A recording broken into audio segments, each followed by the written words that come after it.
চারবারের সাবেক এমপি বীর মুক্তিযোদ্ধা জননেতা মরহুম খুররম খান চৌধুরীর সহধর্মিনী জননেতা নাসের খান চৌধুরীর মমতাময়ী মা হাসিনা খান চৌধুরীর সালাম নিন, হাস মার্কায় ভোট দিন।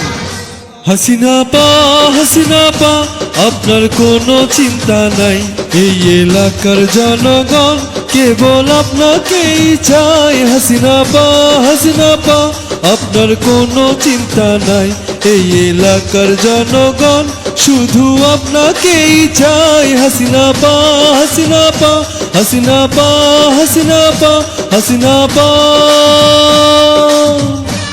আসন্ন ত্রয়োদশ জাতীয় সংসদ নির্বাচনে 154 ময়মনসিংহ 9 নান্দাইল আসনে সংসদ সদস্য পদপ্রার্থী হাসিনা খান চৌধুরীকে হাস মার্কায় ভোট দিয়ে জয়যুক্ত করুন।